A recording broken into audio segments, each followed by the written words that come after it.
Hello guys, Assalamualaikum dan salam sejahtera. So hari ini kita akan buat ulang kaji lagi subjek sains tingkatan 5 soalan objektif. So soalan objektif ada 50 soalan, so kena jawab semua soalan. Untuk dapat A, sila target daripada 50 dapatkan 40 per 50. So kita boleh salah 10 je maksimum untuk dapat A. Tu bagi siapa yang nak target A, siapa yang nak target lulus, paling kurang awak kena dapat separuh daripada ini. So kita akan pergi satu persatu dan rungkaikan kenapa jawapannya A, B, C ataupun D. Okey, kita lihat soalan yang pertama. Raja satu menunjukkan struktur neuron.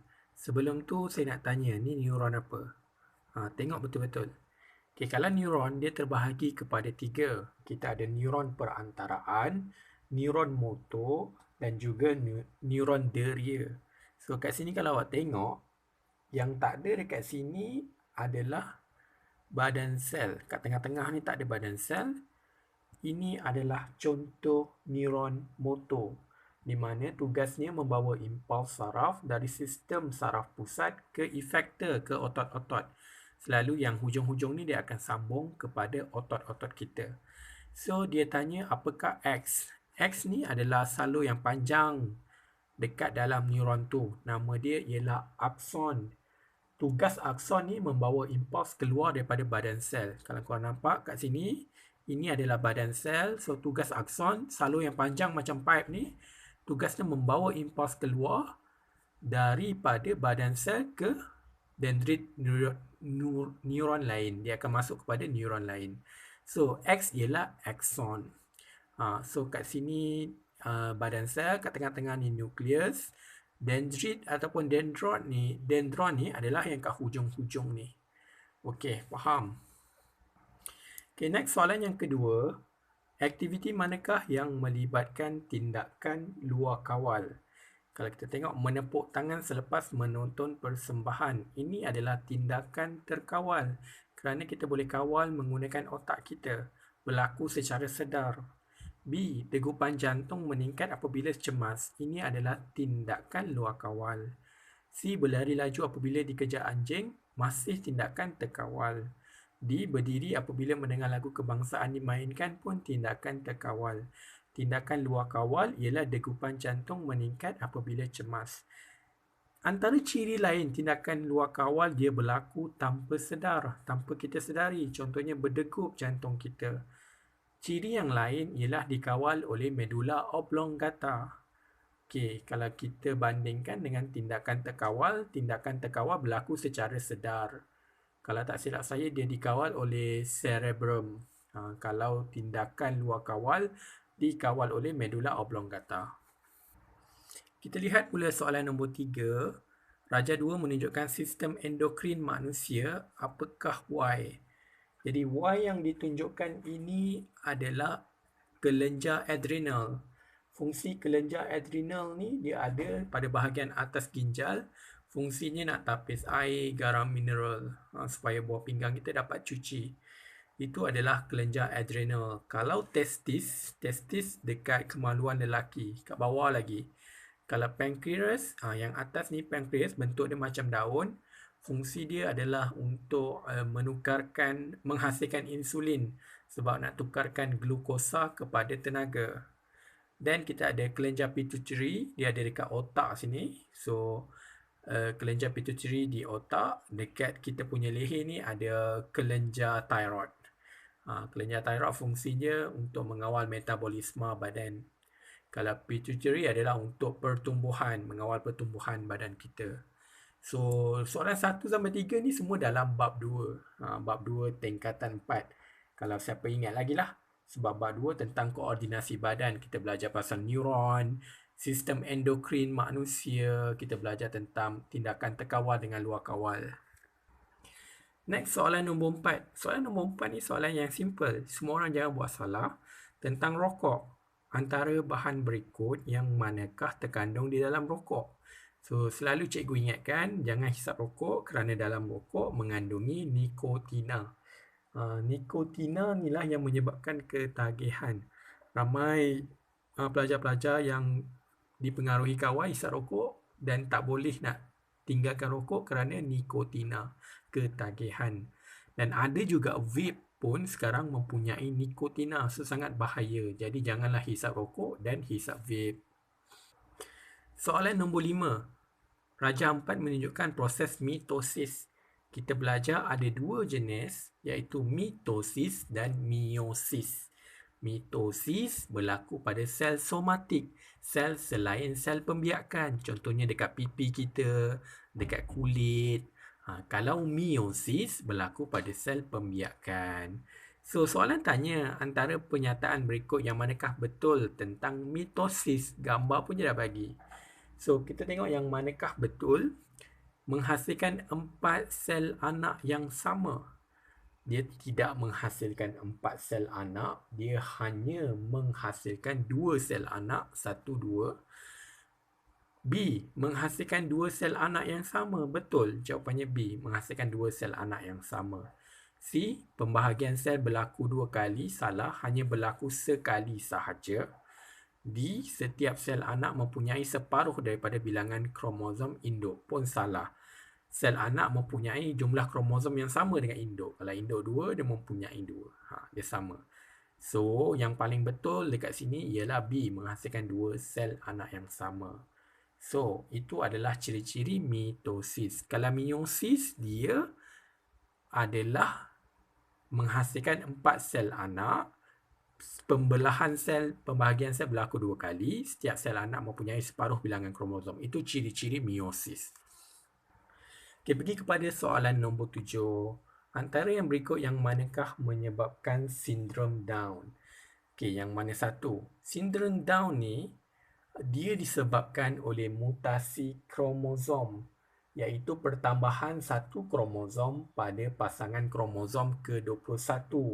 Hal ini merupakan mutasi kromosom.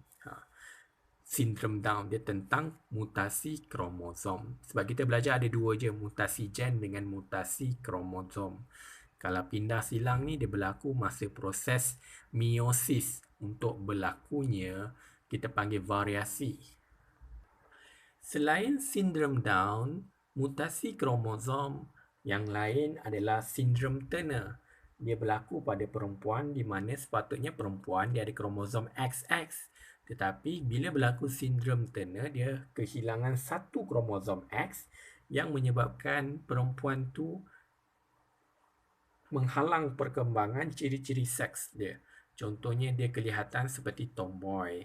Itu mutasi kromosom. Selain sindrom Down, kita ada sindrom Turner. Selain tu kalau untuk lelaki, sindrom Klinefelter kalau saya tak silap. Dia sepatutnya lelaki XY tapi dia ada XXY, terlebih satu X. Contohnya buah dadanya membesar dan dia seakan-akan seperti perempuan tapi dia lelaki. Itu mutasi kromosom. Kalau kita tengok mutasi gen, dia berlaku pada perubahan struktur protein pada gen. Dia berlaku dekat gen. Contohnya albino, kulit manusia yang berwarna putih. Berlaku apabila gen tidak dapat menghasilkan pigmen melanin pada kulit. Kalau kita tengok kulit kita, ada orang kulit dia hitam, ada orang putih, ada orang coklat. Ini sebab satu bahan kimia nama dia melanin. Bila melanin tu kena matahari, siapa yang suka main panas dia jadi hitam. Siapa yang tak suka main panas dia putih sikit. Tapi orang yang albino yang berlakunya mutasi gen, apa yang berlaku ialah dia tiada pigmen melanin, tak ada langsung sebab tu kulit dia putih melepak. Kalau kita lihat seluruh kulit dia putih melepak. Selain tu, mutasi gen yang lain ialah anemia sel sabit, kecacatan pada sel darah merah. Dia tak boleh bawa oksigen yang cukup, so dia tercungap-cungap. Contoh yang lain, buta warna, hemofilia, darah dia susah nak beku. Itu semua adalah mutasi gen. So kena ingat, kalau buta warna, penyakit pasal darah, itu semua mutasi gen. Mutasi kromosom ni macam sindrom Down, sindrom Turner, perempuan seperti tomboy. Kita ada juga Klinefelter, lelaki seakan-akan perempuan. Itu mutasi kromosom. Okey, nombor 8. Apakah perbezaan antara zarah air dan wap air? Yang berbeza antara zarah air dan wap air ialah jarak di antara zarah. Saiz zarah kita anggapkan sama. Sama ada pepejal ke, sama ada dia cecair ataupun gas, dia sama saiz dia. Jisim pun sama, isi padu pun sama, yang berbeza jarak. Bila kita belajar bab jirim ada 3, pepejal, kita ada cecair dengan gas. Bila dalam kes ni cecair dengan gas, cecair tersusun agak rapat, bulat-bulat tu rapat. Bila wap ataupun gas, dia tersusun jauh. Itu yang membezakan ialah jarak di antara zarah-zarah. Okay, soalan nombor 9. Rajah 5 menunjukkan struktur bagi suatu atom. Okay, contoh ini adalah atom. Apakah nombor nukleon bagi atom itu? So, awak kena tahu nombor nukleon adalah hasil tambah proton dan juga hasil tambah proton dan juga hasil tambah neutron. So, kat tengah-tengah ni, bila kita tambah, dia adalah nombor nukleon.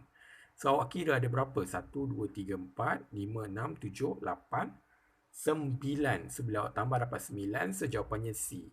Kalau dia tak kat pasal nukleon, dia hasil tambah proton dan juga neutron. Dekat tengah-tengah je, dalam nukleus sahaja.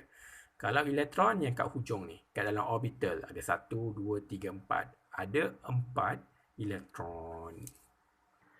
Okey, nombor 11 diberikan maklumat yang menunjukkan ciri-ciri bahan R.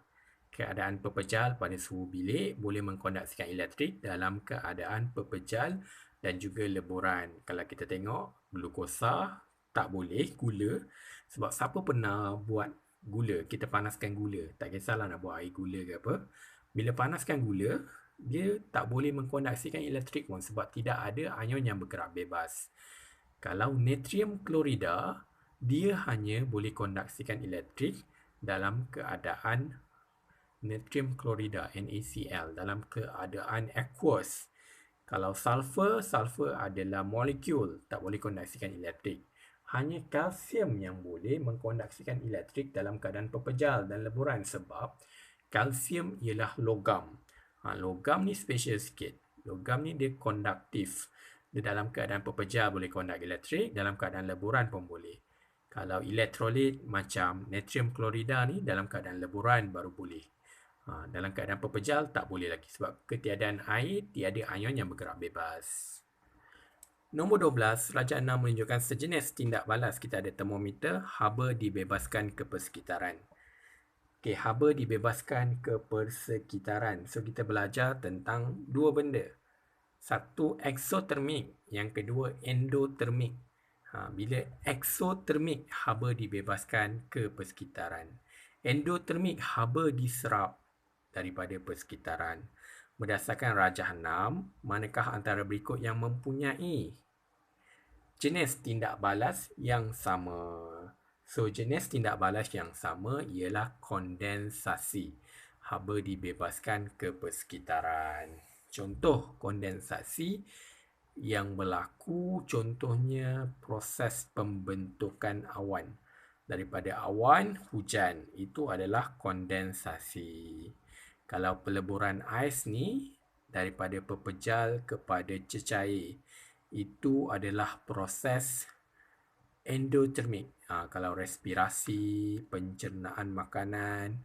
So, nombor 12 ni, proses kondensasi ialah proses perubahan daripada gas kepada cecair yang melibatkan pembebasan haba untuk membentuk ingatan antara zarah-zarah. So, sebab kondensasi daripada awan jadi air hujan, dia adalah proses haba dibebaskan, proses exothermic. Awak kena ingat. Ingat cara nak ingat ni, kalau awak tak hafal endotermik ke exothermic, ingat. Kalau daripada gas kepada cecair, cecair kepada pepejal, itu semua proses exothermic. Kalau dia terbalik, kalau daripada pepejal jadi cecair, cecair jadi gas, itu endotermik. Macam yang pertama, endotermik. Pencernaan makanan, respirasi, semua itu proses endotermik. Okay, 13. Antara berikut yang manakah merupakan perubahan fizik? Kita belajar fizik dengan kimia. Perubahan fizik, benda baru tak terhasil. Perubahan kimia, penghasilan benda baru. Yang mana satu hanya melibatkan fizik sahaja. So, kita tengok yang mana satu. yang melibatkan fizik sahaja ialah pemejal wapan berbola naftalena. So, kalau tentang pemejal wapan ni, dia proses sama ada daripada pepejal terus kepada gas ataupun daripada gas kembali kepada pepejal. Okay, proses ni dia tidak berubah secara kimia, hanya daripada segi bentuk sahaja berubah. Kalau kita menggoreng telur, dia berubah. Contoh, telur tu adalah sebatan kimia telur tu macam mana, bila dah goreng dah jadi benda lain. Nyalaan lilin pun sama. Bila sebelum bakar, dia lilin. Lepas bakar dah lah jadi lain dah. Maybe jadi lilin oksida. Fotosintesis pun bukan perubahan fizik. Sebab dia guna air dengan karbon dioksida. Hasilnya dapat glukosa dengan oksigen. Ni semua menghasilkan benda baru. Kecuali B, pemejal wapan berbola naftalena. Ini benda baru tak terhasil. Jadi dia perubahan fizik. Soalan nombor 14. Raja tunjuk menunjukkan kesan cahaya ke atas kertas argentum chlorida. So, dilapisi kertas putih, terdedah kepada cahaya. Kalau kita lihat, sebelum eksperimen, selepas eksperimen dia jadi bintang warna hitam. Pernyataan manakah yang betul? So, kalau kita lihat argentum chlorida, yang terdedah argentum chlorida tidak peka terhadap cahaya. Salah, peka. Sebab bila kita dedahkan dengan cahaya, nampak dia berlaku perubahan. Okay, B. Kertas argentum chlorida yang terdedah kepada cahaya menghasilkan lapisan argentum dan gas klorin. Betul. Nampak ni, dia terbentuk lapisan argentum. C. Kertas argentum chlorida yang dilapisi kertas putih menghasilkan lapisan argentum dan gas klorin. Salah. D. Kertas argentum chlorida yang terdedah kepada cahaya menghasilkan lapisan argentum dan gas bromin. Pun salah. So, kalau kita lihat jawapan yang hampir serupa ialah B dengan C. Yang berbeza kat sini ialah C dia cakap kertas argentum chlorida yang dilapisi kertas putih menghasilkan lapisan argentum dan gas klorin. Kalau kita hanya lapiskan kertas argentum chlorida, kita lapiskan dengan kertas putih je tanpa kehadiran cahaya, dia takkan berlaku, takkan terjadi macam ini. So, dia hanya terjadi macam gini, bentuk bintang hitam ni. Sebab apa? Sebab kertas argentum chlorida terdedah kepada cahaya menghasilkan lapisan argentum dan gas klorin.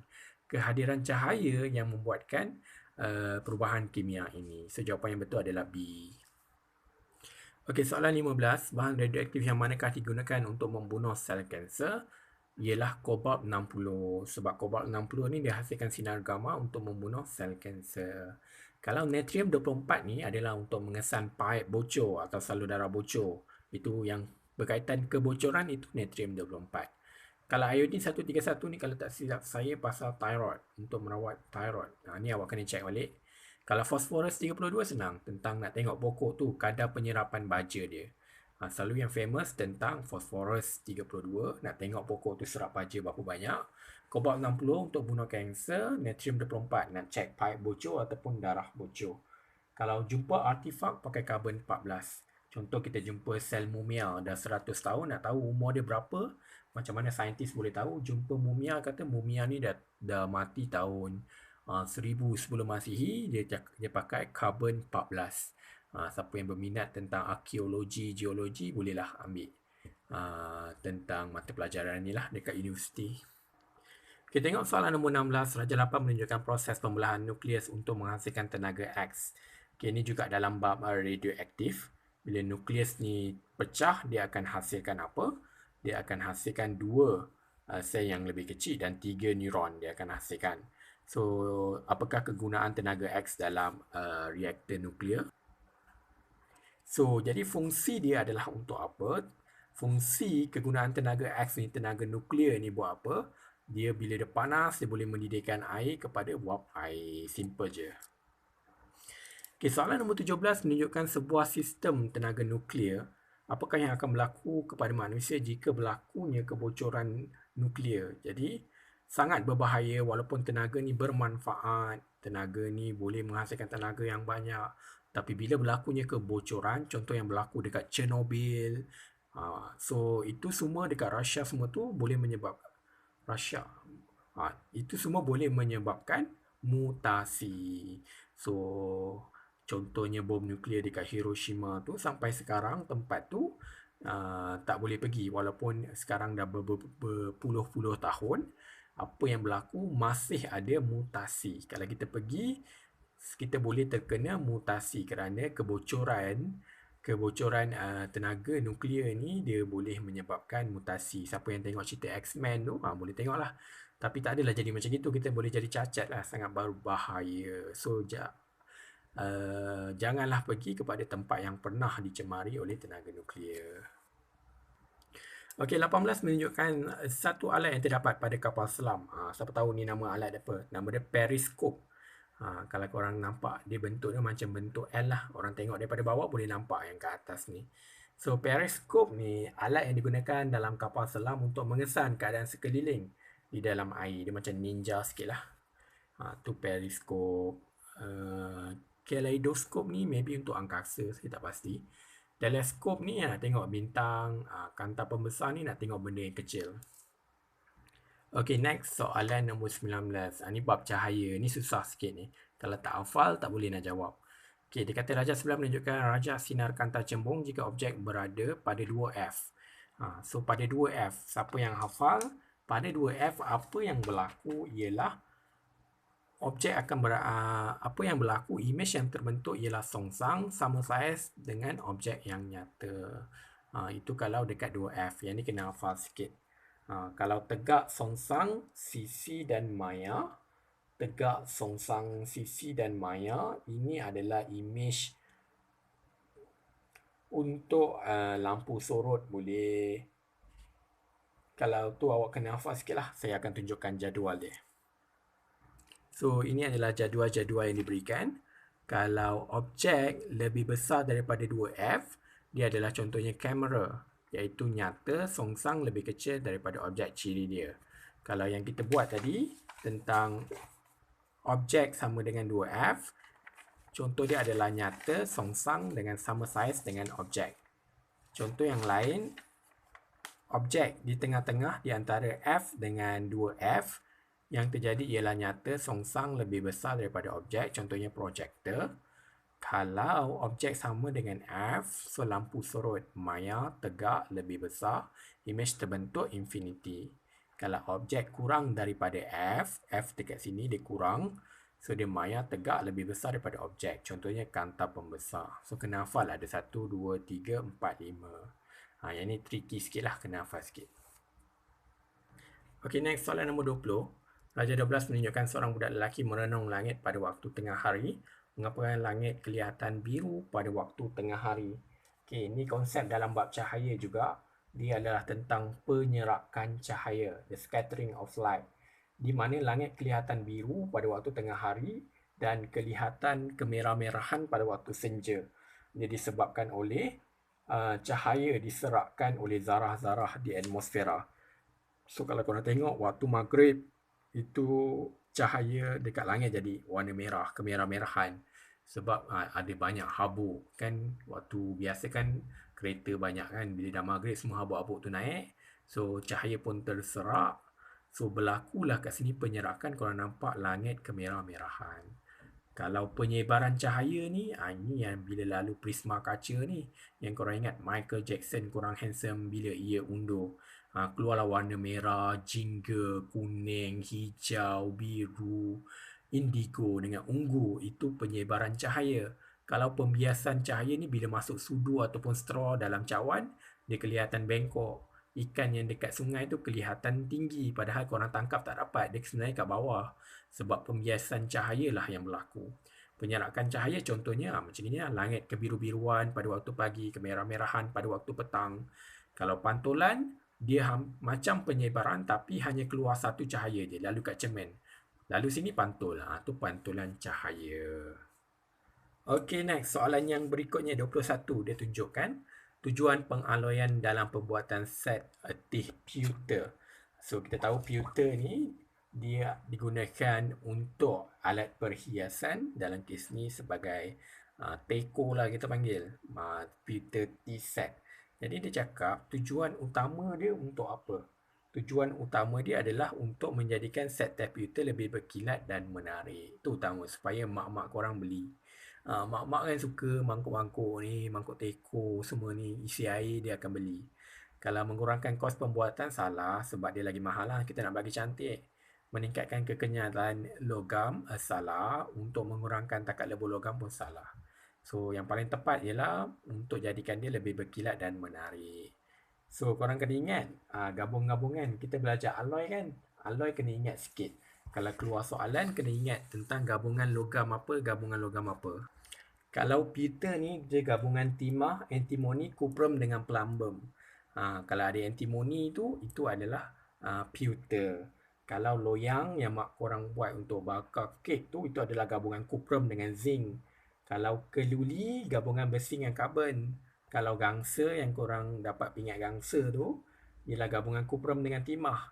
Kalau duralumin yang buat kerangka kapal terbang tu, sayap kapal terbang tu, dia diperbuat daripada aluminium, kuprum, besi, magnesium, silikon dengan mangan. So kena ingat. Kalau pewter tadi apa? Timah, antimoni, kuprum, plumbum. Dia gabungan-gabungan logam tersebut. Okay, next soalan 22. Rajah 14 menunjukkan susunan radas untuk mengkaji kekuatan logam tulen dan alloy. So, dia nak kaji kekuatan logam tulen dan alloy. Dia akan jatuhkan pemberat.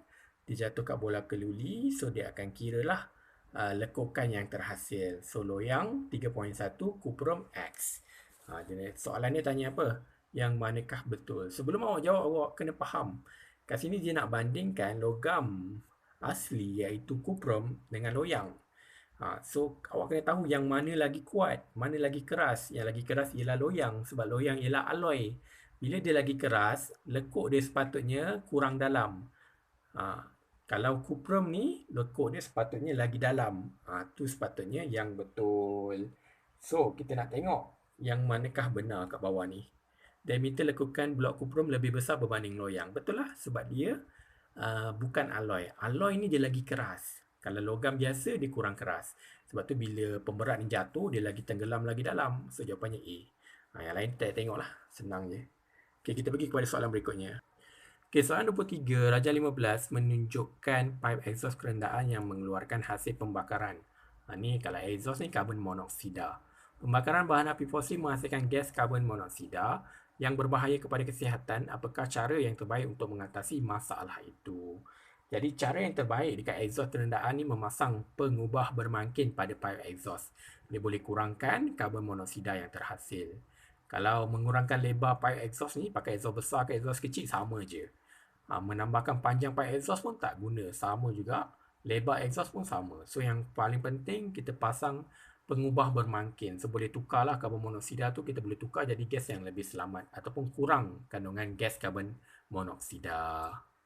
Okey, soalan 24 tentang mikroorganisma, bakteria, iaitu perkembangan bakteria terhadap suhu. Dia tanya apakah suhu optimum. Daripada graf pun kita tahu, secara fakta pun kita dah tahu. Suhu optimum untuk bakteria tu membiak, tengok yang paling tengah ni, tinggi-tinggi ni, paling tinggi ni, berapa? Suhu optimum dia untuk membiak ialah dalam kes ni 30. Nampak? Dia suhu bilik 30. Dia boleh membiak dengan optimum. Sebab itulah kalau ada makanan ke roti ke, kalau kita biar je dekat suhu bilik kat atas meja, esok je tengok dah berkulat. Esok 2-3 hari dah berkulat sebab apa? Bakteria membiak dengan sangat optimum pada suhu bilik. Dalam kes ni tengok, graf yang paling tinggi dekat 30, jawab 30. Jangan ada tulis 25. 25 ni tak ada. Tengok graf. Kalau secara teorinya kita belajar ada plus minus. Dia ada 26, 27 suhu bilik, ada 25. Dekat situlah dia membiak paling optimum. Okey, soalan yang terakhir dalam part 1 ni sebab masa pun dah exceed dah ni. Nanti part 2 saya akan terangkan 25 lagi soalan sampai 50. So, untuk soalan 25, maklumat berikut menunjukkan penyakit-penyakit yang dialami oleh seorang lelaki. Arteriosclerosis, arteri tersumbat, tekanan darah tinggi. Makanan yang manakah sesuai untuk lelaki tersebut? Yang paling sesuai ialah ikan bakar. Sebab ikan bakar ni dia tak pakai minyak. Okey, jadi penyakit arteriosclerosis ni dengan tekanan darah tinggi ni sebabkan minyak banyak sangat. Makan burger ayam, pisang goreng. Walaupun pisang tu baik, kalau digoreng sama juga banyak minyak. Nasi ayam pun sama. So, jadi paling baik untuk lelaki ni adalah makan ikan bakar. Bila bakar tak ada minyak, lagi selamat. Okey, itu je guys untuk soalan 1 sampai 25 sebab tak sempat masa pun dah 30 minit. Saya akan sambung soalan 26 sampai 50 di video yang akan datang. Okey, jangan lupa study. SPM dah dekat. So, hopefully korang boleh ulang kaji. Dan saya akan explain kenapa setiap satu jawapannya berlainan. Okey, jumpa lagi pada next video. Bye.